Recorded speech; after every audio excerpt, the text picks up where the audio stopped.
할렐루야, 우리 한 번만 더 인사하겠습니다. 아름다우십니다. 아름다우십니다. 그렇게 될 줄 믿습니다. 네. 여러분, 제가 찬양할 때, 어, 많이 인상을 써요. 근데 인상을 쓰는 이유가 이제 성대결절 때문에, 이제 목소리를 낼 때마다 목이 아파요. 그래서 이제 인상을 쓰는데 오해하지 마시라고 제가 말씀드리는 거예요. 어떤 분들이 이제 저희 교회 유튜브 영상 보면서 인상을 좀 펴라 라고 말씀하시더라고요. 근데 안 펴져요.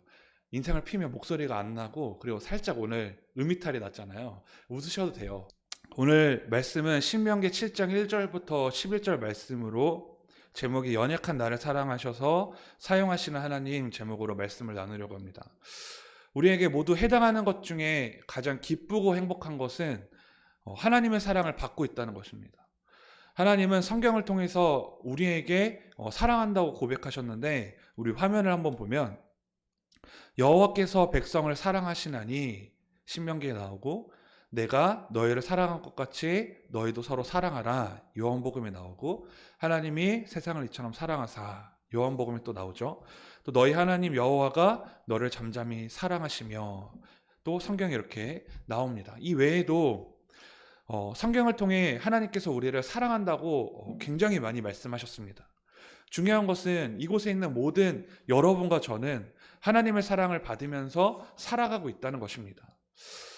여러분, 우리는 하루하루를 살아가면서 하나님의 사랑을 받고 있어요. 이 말씀을 여러분 믿으십니까? 사랑받는 것을 아는 사람과 사랑받는 것을 모르는 사람, 이것은 삶에 엄청난 차이가 납니다. 심지어 여러분, 그런 자료를 보신 적 있는지 모르겠는데, 화분에 이쁘게 핀 그 화초도 사랑한다고 하면서 매일매일 닦아주고 물을 주는 것과, 또 화를 내고 저주를 퍼부으면서 이렇게 키우는 것과 엄청난 차이가 난다고 하죠. 그래서 중요한 건 내가 사랑받고 있다는 사실을 깨닫는 것이 굉장히 중요합니다. 내가 사랑을 받고 있으면서 받고 있는 사실조차 모른다면 그 인생은 굉장히 암울하고 또 희망이 없겠죠. 내가 아예 사랑을 못 받는다면 그냥 포기할 텐데, 분명히 내가 사랑을 받고 있는데 그것을 모르고 산다면 굉장히 암울할 수밖에 없는 것입니다. 연인들끼리, 또 형제 자매들끼리, 부모와 자식 간에, 또 친구들 사이에 이제 사랑이 없으면 어떻게 됩니까? 그 관계가 금방 끊어져 버리고 맙니다. 하지만 나의 삶이 너무나 힘이 들고 지쳐도 누군가가 나를 사랑해 준다는 사실을 알게 되면 행복한 삶으로 변할 것입니다. 아무리 힘들고 어려워도 내가 누군가의 사랑을 받고 있다는 그 사실에 힘을 낼 수 있겠죠. 너무나 감사한 건, 반복적으로 말하지만 우리 모두를 하나님이 사랑해 주고 계시다는 거예요. 그런데 하나님을 믿는 우리는 사랑받고 있으면서 그 사랑을 잘 모릅니다. 내가 사랑을 받고 있는 건가? 받고 있지 않은 것 같은데 의심할 때도 많고, 하나님에 대한 인식을, 그 사랑에 대한 인식을 못할 때가 더 많은 것 같습니다. 이렇게 연약한 나를 사랑하실까? 이렇게 죄 많은 나를 사랑하실까? 나는 하나님을 많이 사랑하지 못하는데 하나님은 나를 사랑하실까? 이렇게 의심할 때도 많지만, 정답은 그럼에도 불구하고 하나님은 나를 사랑하신다는 것입니다. 하나님의 사랑은 사람들끼리의 사랑과 다릅니다. 여러분, 사람들끼리의 사랑하고 계시죠, 여러분? 나는 안 하고 있다. 여러분, 나는 안 하고 있다. 한번 손 들어보세요. 나는 사랑을 안 하고 있다. 그런 분은 아무도 없을 거예요. 사람들이 나누는 사랑은 하나님의 사랑과 다릅니다. 사람들이 나누는 사랑을 무시하는 게 아니에요. 금방 포기하거나 나에게 사랑을 주지 않으면 나도 상대를 사랑하지 않는 그런 사랑을 말하는 것입니다. 우리가 하나님을 사랑하는 기준이 어떻습니까? 우리가 하나님을 어떨 때 사랑하죠? 하나님의 존재만으로도 그분을 사랑하고 있습니까? 안타깝게도 우리는 나에게 무엇인가를 이루어 주실 때, 나에게 사랑이라는 것을 느끼게 하실 때, 좋은 일을 경험하게 하실 때, 무엇인가 급하게 필요할 때, 그리고 내 감정이 하나님을 사랑할 만한 기분일 때, 우리는 솔직히 말해서 하나님을 사랑합니다. 어떻게 보면 너무나 이기적이고 일방적인 사랑이죠. 그런데 이 사랑은요, 우리가 하나님한테 그렇게 보여지는 사랑뿐만이 아니라 사람을 대할 때도 그렇게 사랑하는 것 같아요. 나에게 사랑을 줄 때 내가 사랑하고, 내가 사랑할 수 있는 환경이나 기분일 때 그 사람을 사랑하죠. 하지만 하나님이 나에게 주시는 사랑은 다릅니다. 어떻습니까? 내가 가진 것이 없어도 하나님은 나를 사랑해 주십니다. 왜냐하면 하나님은 물질을 통해 사랑을 기준 삼지 않으시기 때문이죠. 내가 먼저 하나님을 사랑하지 않아도 하나님은 나를 사랑해 주십니다. 왜냐하면 하나님은 나의 존재 자체를 사랑하시기 때문입니다. 내가 다른 사람보다 좋은 학교, 높은 학력이 없어도 하나님은, 또 내가 어떠한 직위에 있어도 하나님은 나를 사랑하십니다. 왜냐하면 하나님은 있는 모습 그대로 나를 사랑하시기 때문입니다. 그래서 하나님은 우리가 옳은 길로 가지 못할 때 우리를 사랑하시기 때문에 고통과 아픔을 통해서라도 옳은 길로 인도하십니다. 그래서 하나님은 우리가 원하는 것을 다 이루어 주시지 않을 때도 있어요. 여러분, 우리가 놓치지 말아야 되는 것은, 하나님을 믿으면 하나님이 우리에게 모든 것을 다 평화롭게 해결하시고 평화롭게 인도하신다는 생각은 하면 안 되죠. 왜냐하면 우리가 옳은 길로 가지 못할 때 우리를 사랑하시기 때문에 고통과 아픔을 통해서라도 옳은 길로 인도하시기 때문이에요. 그래서 하나님은 우리가 원하는 것을 다 이루어주지 않으실 때도 있습니다. 자녀를 사랑하는 부모가, 자녀가 진짜 TV에서 보니까 실탄을 장착한 총이 너무 멋있는 거예요. 그래서 만약에 제 아들이 아빠 저 총 좀 갖게 해줘, 총 좀 줘봐 라고 하면요, 제가 주겠습니까? 절대 주지 않죠. 그 아이를 진짜 사랑하는 부모는 아이가 울거나 때를 써도, 심지어 나를 부모로 인정해주지 않아도 절대로 그 실탄이 장착된 총을 주지 않을 것입니다. 왜냐하면요, 사랑하기 때문이죠. 그 아이에게는 그것이 고통이고 아픔이고 굉장히 갖고 싶은데 못 갖게 하니까 아빠가 나를 사랑하지 않는 것처럼 느껴질 수도 있겠죠. 하지만 그게 아니에요. 하나님은 그게 아니라는 거죠. 하나님도 마찬가지입니다. 그래서 하나님은 내가 원하는 걸 주시지 않을 때도 있다는 거예요. 하지만 하나님이 내가 원하는 걸 주시지 않는다고 해도 속상해하지 말아야 합니다. 하나님은 나를 나보다 더 잘 아시기 때문입니다.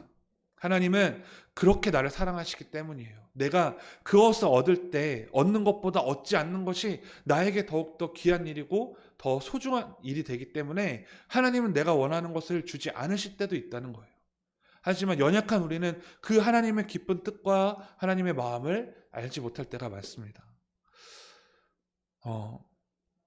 여러분, 오늘 말씀을 보면 우리와 비슷한 이스라엘 백성을 하나님이 사랑하시죠. 그들을 어떻게 사랑하셨는지 7장 1절부터 2절까지 나오는데 제가 한번 읽어보겠습니다. 7장 1절부터 2절.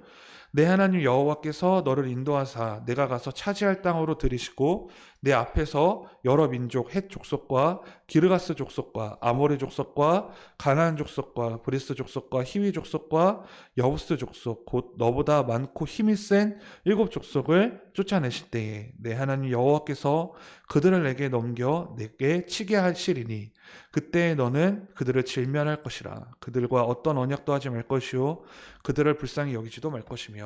아멘. 이렇게 나와 있습니다. 하나님께서 이스라엘 백성에게 하신 말씀이에요. 오늘 본문 말씀을 말씀하시게 된 배경을 보면, 하나님은 이스라엘 백성들이 애굽이라는 땅에 가서 살아갈 때 애굽인들에게 고통받고 학대받는 그 모습을 보시고 그들을 구출해 주셔서 젖과 꿀이 흐르는 살기 좋은 가나안 땅에 들어가게 하십니다. 그들이 너무 고통스러운 땅에 살게 되니까 하나님은 그들을 인도하셔서 살기 좋은 땅인 가나안 땅에 들어가게 하신다는 거예요. 그런데 그 가나안 땅에 들어가게 하시기 위해서는 한 가지 그들이 해결해야 될 것이 있었죠. 그것은 바로 가나안 땅에 있는 그 7 족속을 쫓아내고 그들이 믿고 있는 종교를 진멸시키라는 하나님의 명령을 지금 해결해야 되는 거예요. 그 땅에 들어가야 행복한 삶을 살 수 있었지만 그렇게 되기 위해서는 반드시 7 족속과 싸워서 이겨야 했는데 7 족속은 절대로 만만한 상대가 아니었다는 것입니다. 가나안의 그 7 족속은 한 족속도 빠짐없이 이스라엘 백성들보다 수가 많았고 강한 족속이었어요. 이 강한 족속들을 연약한 이스라엘 백성이 어떻게 이길 수 있었을까요, 여러분? 가진 것이 많지 않고 연약했던 이스라엘 백성이 그들보다 강하고 숫자도 많고 무기도 굉장히 많은 가나안의 7족속과 싸워서 이겼단 말이에요. 어떻게 이길 수 있었느냐? 2절 말씀이에요. 2절 말씀. 내 하나님 여호와께서 그들을 내게 넘겨 내게 치게 하시리니 그때 너는 그들을 진멸할 것이라 라고 나옵니다. 이스라엘 백성이 가나안에 있는 7족속을 이길 수 있는 방법이 바로 이 말씀에 나타나죠. 내 하나님 여호와께서 그들을 내게 넘겨 내게 치게 하시리니 라고 말씀하신 거예요. 이스라엘에게는 능력이 없고 연약한 존재지만 하나님은 이스라엘 백성을 승리케 하시기 위해서 하나님께서 직접 그들과 싸우시겠다는 거예요. 여러분, 그 대신에 하나님께서 그들과 대신해서 싸우시는 대신에 하나님께서는 그 7족속을 정복하는 과정에서 이스라엘 백성이 하지 말아야 할 금지된 명령이 있었죠. 어떤 명령이었냐면 또 2절부터 3절이에요. 제가 읽을게요. 내 하나님 여호와께서 그들을 내게 넘겨 내게 치게 하시리니 그때에 너는 그들을 진멸할 것이라. 그들과 어떤 언약도 하지 말 것이요 그들을 불쌍히 여기지도 말 것이며 또 그들과 혼인하지도 말지니 내 딸을 그들의 아들에게 주지 말 것이요 그들의 딸도 내 며느리로 삼지 말 것은. 이렇게 말씀하셨어요. 가나안 족속과 어떤 약속도 하지 말고 그들을 불쌍히 여기지도 말고 그들과 결혼도 하지 말라고 말씀하셨어요. 이스라엘 백성들은 하나님께서 말씀하신 이 명령을 무슨 일이 있어도 지켜야 했다는 거예요. 왜 이 하나님의 명령을 지키라고 말씀하셨냐? 가나안 사람들이 믿는 종교는 우상의 종교였기 때문이에요. 우상의 종교. 이스라엘 백성을 유혹해서 하나님을 떠나게 하고 이제 그들과 교류하다 보면 그들이 우상을 믿는 종교이기 때문에 이스라엘 백성들이 그들과 교류하게 되면 그들의 유혹을 당해서 하나님을 떠나버리게 되고 또 다른 신을 섬길까 봐 하나님께서는 그들과 관계를 맺지 못하게 하신 거예요. 여러분, 여기서 또 하나님의 사랑이 나타나요. 그들이 하나님을 떠나면요, 그들은 절대로 적과 꿀이 흐르는 행복한 가나안 땅에 들어가지 못하죠.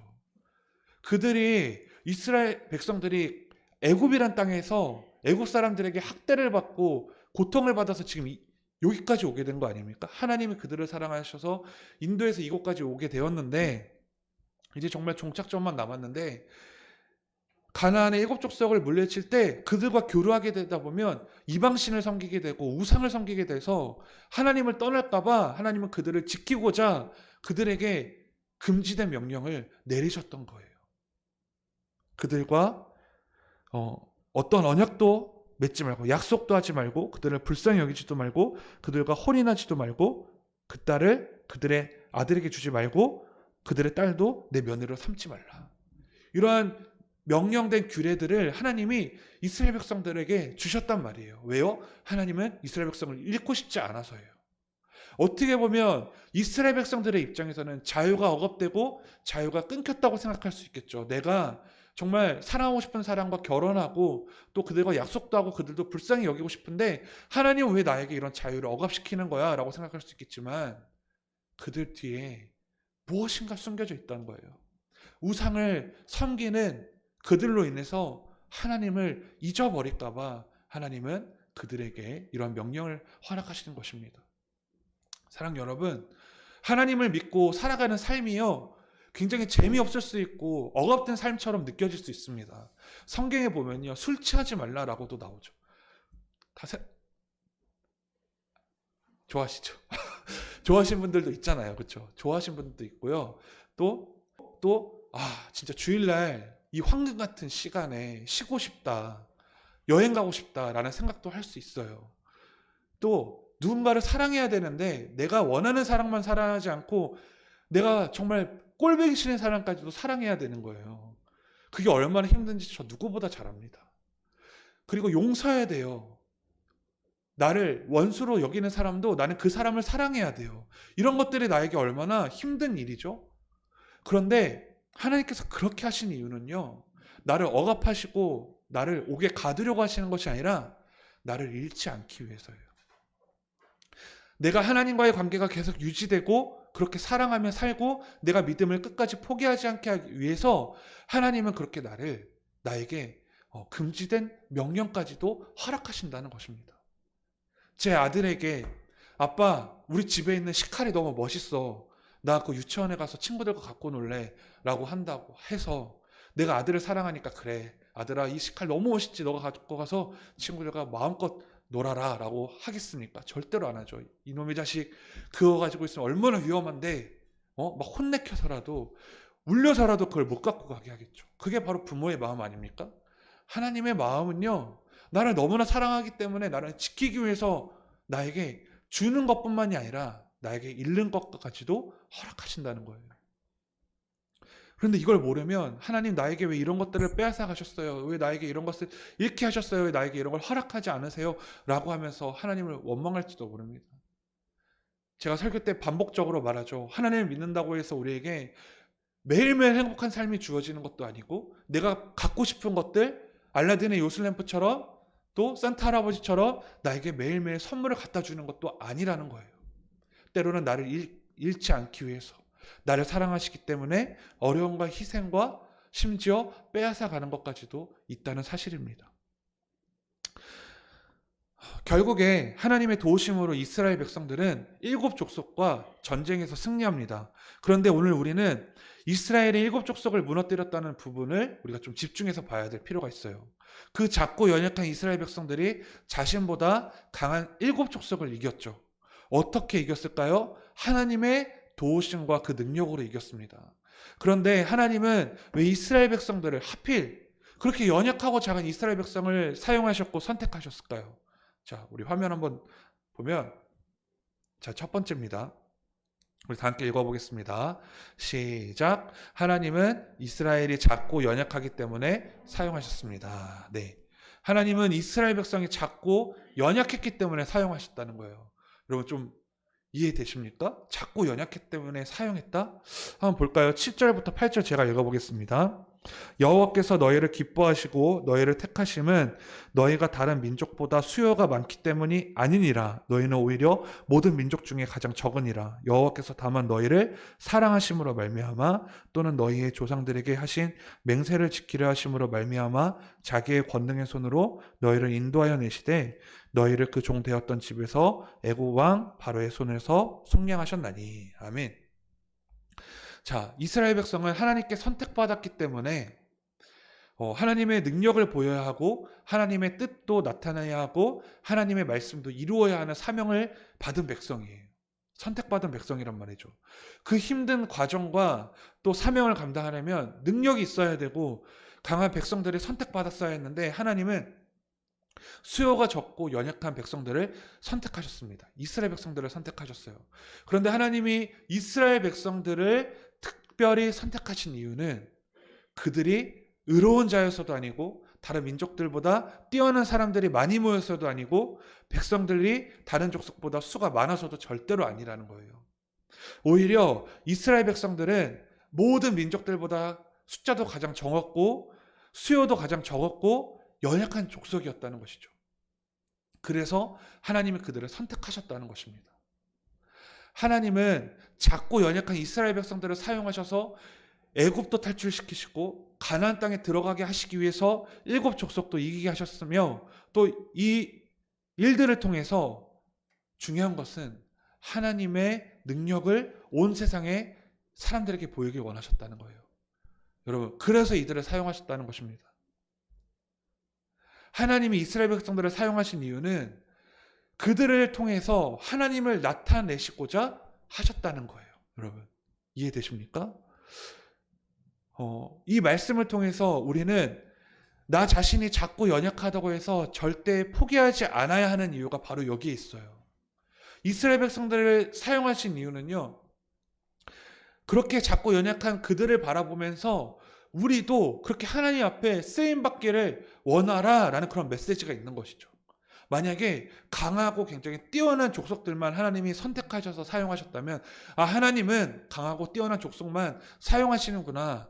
내 스펙을 넓히고 뭔가 내 지식을 더욱더 높이고 내가 좋은 학벌을 갖고 많이 가져야겠다. 그런 것들에 열중을 해서 신앙에 집중하지 못했을 것입니다.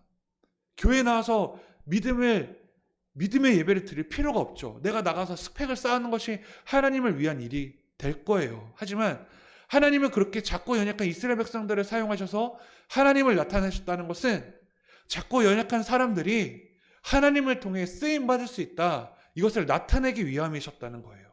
그래서 우리가 오히려 밖에 나가서 내가 열심히 일하는 것도 중요하고 스펙을 쌓는 것도 중요하지만 하나님 앞에 쓰임 받기 위해서는 하나님의 예배에 나와서 믿음의 예배를 드려라. 쓰임 받기 위해서 하나님의 기준에 들어라. 라는 것을 우리에게 나타내고 계신다는 것입니다. 여러분, 내가 자꾸 연약하기 때문에 하나님을 예배하러 나와야 하는 이유가 바로 여기에 있고, 내가 자꾸 연약하기 때문에 오히려 하나님께 감사해야 되는 이유가 여기에 있습니다. 하나님의 선택의 기준은요, 세상과 반대예요. 하나님은 연약한 자를 선택하셔서 그들을 사용하심으로 자신의 능력을 나타내십니다. 회사에서, 가정에서, 공동체에서 내가 작게 여겨지고 연약하게 느껴질 때 바로 오늘 말씀에 이스라엘 백성을 기억하라 라고 하나님이 그래서 오늘 이 말씀을 우리에게 주셨다는 거예요. 여러분, 회사에서, 가정에서, 어떤 공동체에서 내가 너무 연약하게 느껴지고 또 실망스러운 일이 있다면요, 오늘 하나님께서 작고 연약한 이스라엘 백성들을 사용하셔서 7 족속을 무너뜨리셨다는 그 말씀을 기억하시기 바랍니다. 이것이 바로 믿음의 능력인 것이죠. 그것을 이 말씀을 기억하며 믿고 주님께 나아가는 것이 믿음의 능력이라는 것입니다. 사랑하는 여러분, 저는 제 자신을 볼 때 굉장히 능력이 없어요. 심지어 컴퓨터도 못하고, 또 여러분 아까 이렇게 찬양하는 거 보면 음이탈도 나고, 또 말씀을 그렇게 뛰어나게 잘 전하는 스타일도 아니고, 뭔가 화끈한 리더십이 있는 것도 아니고, 제가 뭔가 뛰어난 언변이 있는 것도 아니에요. 너무 그렇게 다 긍정적인 눈으로 바라보시는데, 한 번쯤 아니라고 하실 수도 있는데 아무도 안 하시네요. 그래, 받아들이겠습니다. 그런데 하나님이 그럼에도 불구하고요, 이 교회를 세우게 하셨어요. 뭐 저의 힘으로 했다는 게 절대로 아니에요. 그렇게 연약한 나를 사용하셔서 이 교회를 개척하게 하셨어요. 여러분, 이 교회가 유지되고, 작지만 이 교회가 유지되고 지금의 자리까지 오기까지는요, 정말 수없이 많은 일들이 있었고 기쁨도 행복한 일도 있었지만 해결해야 될 고민과 어려움이 정말 많았습니다. 정말 많았어요. 그런데 그 상황 가운데서도 하나님은 우리를 사용하셔서 그 일들을 하게 하셨고, 우리가 추수감사주일날 또 어려운 이웃에게 다가갈 것이지만 그 많은 일들을 하게 하셨던 것은요, 우리가 가진 것이 많고 능력이 많아서가 아니었다는 사실이에요. 우리가 필요할 때마다 하나님이 채워주셨고, 우리가 걱정과 어려움이 있을 때마다 하나님이 지혜를 주셨고, 우리가 해결하기 힘든 일이 있을 때 하나님을 통해서 우리 모두가 하나 되게 하셔서 그 일을 해결하게 하셨다는 것입니다. 사랑 여러분, 저는 정말 그럴 때마다 전기가 찌릿찌릿 옵니다. 와, 정말. 그래서 사실 그런 말들을 많이 해요. 교육자들 사이에서, 목사님들 사이에서 개척을 해야 정말 하나님의 은혜를 진짜 경험하는 것이다. 왜냐면요, 진짜 사막 한가운데 놓여져 있을 때가 정말 많거든요. 그리고 내가 열심히 노력했지만 그것이 결과로 나오지 않을 때가 있어요. 그런데 언제 결과가 나오는지 아세요? 내가 정말 하나님을 신뢰하고 의지했을 때 하나님은 기가 막히게 그 능력을 나타내신다는 거예요. 오히려 내가 뭔가 열심히 준비하고 뭔가를 열심히 막 만들어 놨을 때, 내 지혜와 노하우를 가지고 막 이렇게 프로젝트를 막 사역에 대한 프로젝트를 진행하고 막 이렇게 했을 때는 오히려 내가 원하는 결과가 이루어지지 않을 때가 더 많았어요. 그래서 나는 너무나 작고 연약한 이스라엘 백성과 같다고 생각합니다.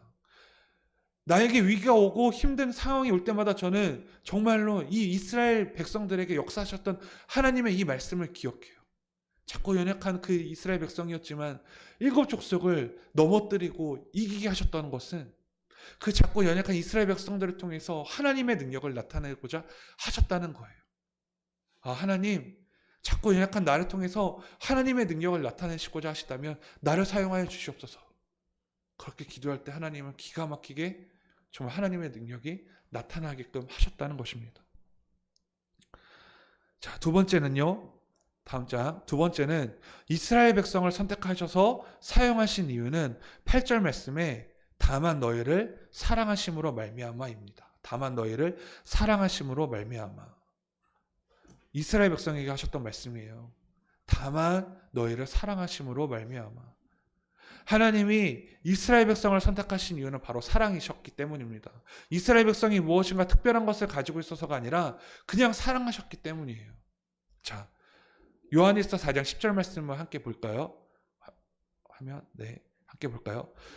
자, 다 같이 읽겠습니다. 시작. 사랑은 여기 있으니 우리가 하나님을 사랑한 것이 아니요 하나님이 우리를 사랑하사 우리 죄를 대속 위하여 화목제물로 그 아들을 보내셨습니다. 네.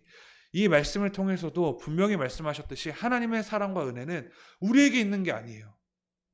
여러분, 우리가 잘하면 하나님이 사랑해 주시고 우리가 못하면 안 사랑해 주시는 분이 아니라는 거예요.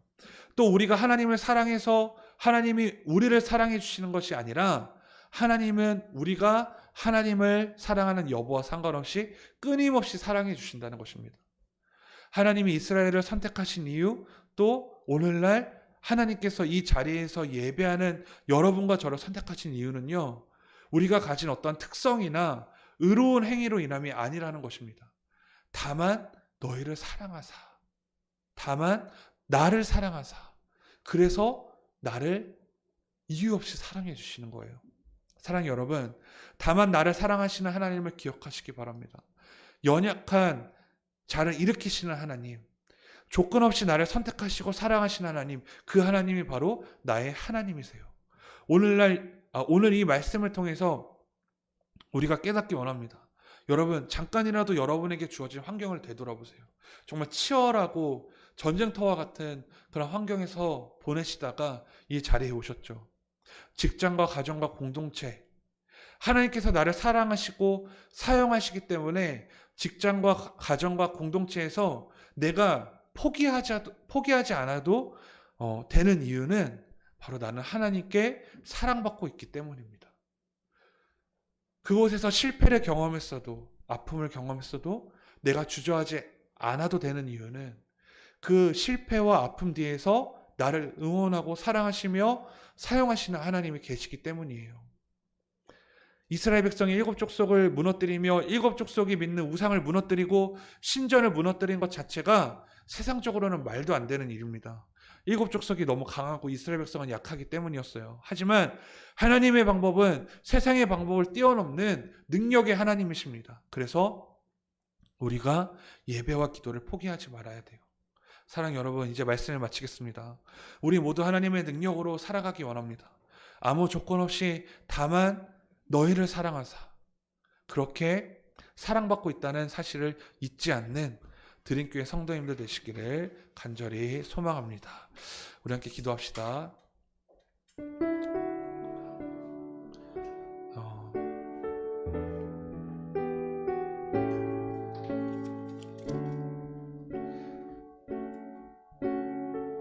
우리 함께 기도할 때 오늘 말씀을 기억하며 기도했으면 좋겠습니다. 여호와께서 너희를 기뻐하시고 너희를 택하심은 너희가 다른 민족들보다 수요가 많기 때문이 아니니라. 너희는 오히려 모든 민족 중에 가장 적으니라. 여호와께서 다만 너희를 사랑하심으로 말미암아, 또는 너희의 조상들에게 하신 맹세를 지키려 하심으로 말미암아 자기의 권능의 손으로 너희를 인도하여 내시되 너희를 그 종되었던 집에서 애굽 왕 바로의 손에서 속량하셨나니. 하나님이 나를 사랑하시는 이유는 내가 가진 것이 많고 다른 사람들보다 뛰어나서가 아닙니다. 그냥 이유 없이 오늘 한 문장으로 이해가 될 거예요. 다만 나를 사랑하심으로 말미암아. 다만 나를 사랑하심으로 말미암아. 여러분, 제가 유튜브를 봤는데 어떤 실험 유튜브였어요. 그 한강 대교에서 뛰어넘으려고 할 때 사람들의 반응을 봤는데요. 모든 사람들이 그 사람 뛰어내리려는 사람을 말리고 끄집어내서 괜찮아 잘하고 있어요, 무엇 때문에 그렇게 힘들어해요, 같이 우는 여성분도 계셨고, 어떤 지극히 나이가 드신 할아버지는 그를 꼭 이렇게 껴안아 주시면서 괜찮아 토닥여 주신 분도 계셨고, 어떤 분은 그를 이렇게 끄집어내면서 내가 도와줄게요, 내가 이야기를 들어줄게요 라고 하는 그런 실험 유튜버를 제가 며칠 전에 본 적이 있습니다. 외롭고 힘들기 때문에 그런 선택을 하는 사람들이 많죠. 그래서 저의 사명이 더욱더 절실하게 느껴지는 것이, 내가 정말 하나님을 믿지 않는 많은 사람들에게 하나님의 사랑을 전해야겠다라는 생각을 절실하게 깨달았습니다. 얼마나 외롭고 힘들기에 그런 결정을 할까. 또 한 가지는 자신이 그렇게 사랑받지 못한다는 것을 알았기에 그렇게 행동하는 것이겠죠. 제가 짧게 말하고 마치겠습니다. 또 한 학생이 몇 년 전에 있었던 일이에요. 엘리베이터에 옥상을 향해 가는 마지막 장면이 사진에 찍혔습니다. 제가 예전에 그 사진 한번 보여드렸죠. 그 학생은요, 그 엘리베이터 안에서 쭈그려서 울면서 옥상을 향해 엘리베이터를 타고 올라갔던 거예요. 그리고 그 다음부터 그 중학생을 보지 못했습니다. 그 이유를 찾았는데, 그 이유는 그 학교에서 그 학생이 왕따를 당했던 거예요. 아무도 그에게 다가오지 않았고, 그를 사랑한다고 아무도 그에게 따뜻한 말을 건네주지 않았던 것입니다. 저는 그 사진을 보고서 펑펑 울진 않았지만 저도 모르게 눈물이 나왔어요. 그 학교에 누군가는 교회를 다니는 친구가 있었을 것이고, 그 학년에 또 그 반에 그 주위에 예수님 믿는 사람이 있었다면, 진짜 믿는 사람이 있었다면 그렇게 힘들었을 때 다가가서 예수님이 너를 사랑하셔, 너는 지금 사랑받고 있어 라는 것을 말해줬을 텐데, 그러면 그런 결단을 하지 않았을 텐데, 그게 마치 저의 잘못처럼 느껴졌어요. 내가 정말 누군가에게 다가가서 그렇게 사랑을 전하고 있는 걸까? 외롭고 힘들어하고 있는 그 사람에게 다가가서 전해주고 있는 걸까? 심지어 노숙자들이 지나갈 때 나는 그들에게까지도 더럽고 냄새나서 피하진 않나? 모르는 할머니가 배가 고파서 굶주리고 있을 때 편의점에서 빵 한 조각이라도 가서 전해주는 삶을 살고 있는가? 너무나 부끄러웠습니다. 여러분, 우리 모두는 사랑받고 있습니다. 보이지 않지만 하나님이 나를 사랑하고 계세요. 내가 힘들고 아플 때에도 하나님은 여러분을 사랑하고 계십니다. 그리고 여러분이 올바른 길로 갈 수 있도록 기쁨과 행복함을 주시지만, 때로는 아픔과 또 내 것을 빼앗아 가시는 그러한 일도 하십니다. 내가 그런 사랑을 받고 있다는 것을 깨달으시고 또 누군가를 사랑하기 원합니다. 그렇게 사랑받지 못하는 자를 사랑하게 해달라고, 그렇게 사랑하게 해달라고. 다만 너희를 사랑하사.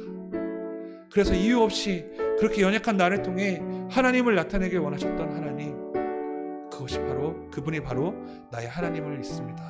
우리 기도 제목 가지고 우리 조용히 주 앞에 묵상하며 기도합시다. 기도하겠습니다. 하나님,